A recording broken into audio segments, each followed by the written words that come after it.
केवल 2 लाइन जौना उपलक्ष्य में हम आइल बानी आप सब आइल बानी जा। गुरु के बिना ज्ञान अधूरा बा। गुरु जो अंधकार आरे गुरु के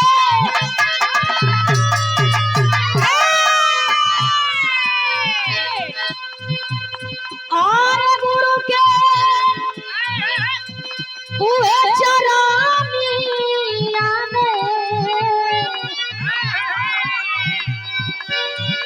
आरे ज्ञान वाली ज्योतिया हीरा मोतिया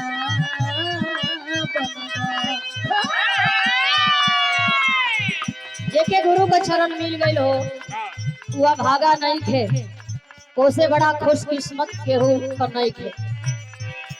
जेके गुरु का ज्ञान मिलल वो बलवान बा महान बा। कैसे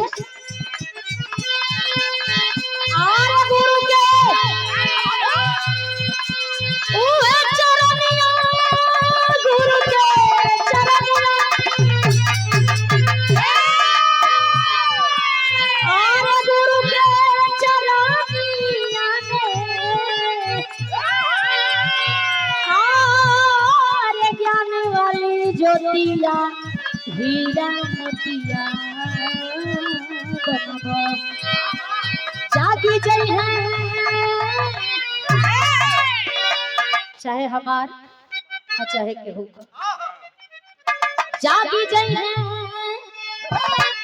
अरे तोहरो की समतिया हीरा मोतिया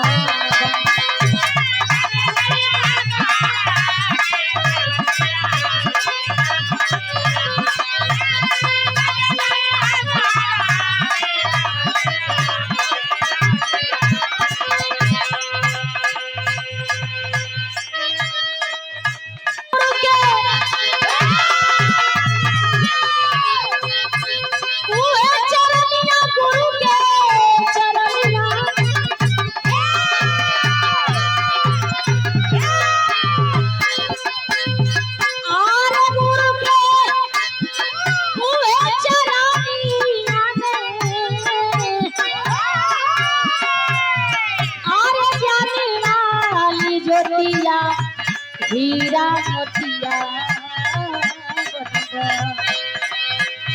जागी गई है। अरे तोहरो की समतिया तनी से बाल ले ले एगो अंतरा भी हीरा आयोगा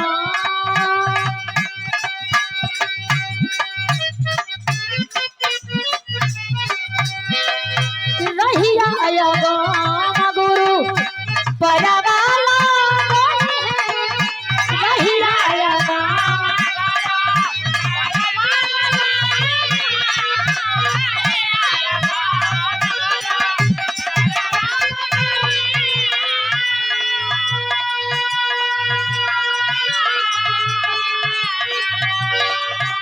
राची राची सुंदर तोहरी मूर्ति बनई है मूर्ति बनई है।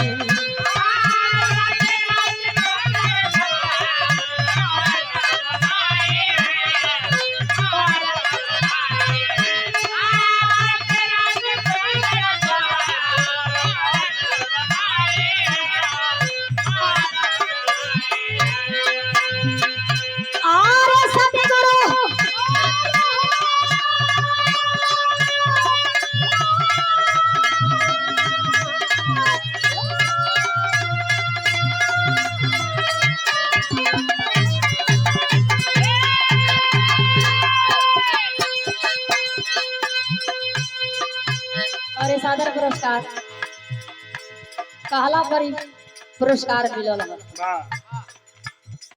अरे सतगुरु चरनिया में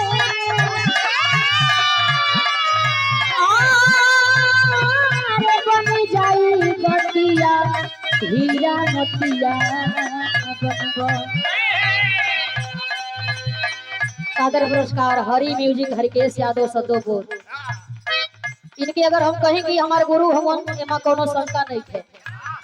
साइकिल चला चला करके ये लोग हमरा ले सिखौले बा।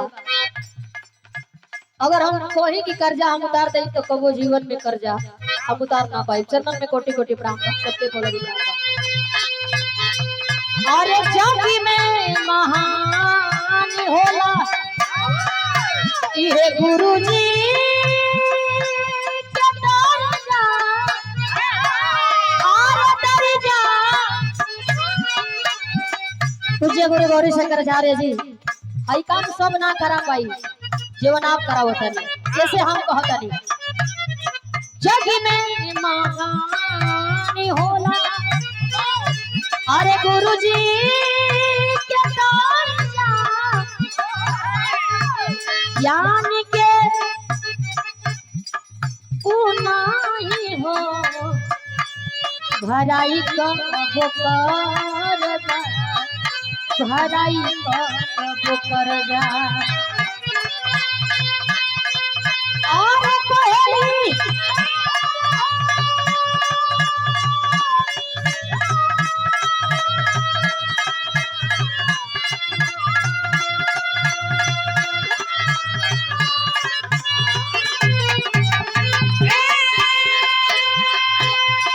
हमारे सादर पुरस्कार टोला के बड़े अच्छे वाजेकर और हमारे गुरु हमारे भाई हमारे पड़ोसी मीनाक्षी कोयली मीनाक्षी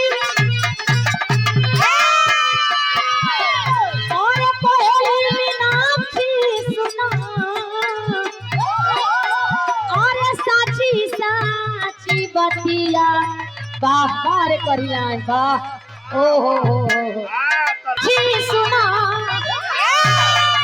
और साची साची बतिया हीरा मोतिया बनबा जागी जई है और जागी जई है तोहरो की समतिया हीरा मोतिया बनबा।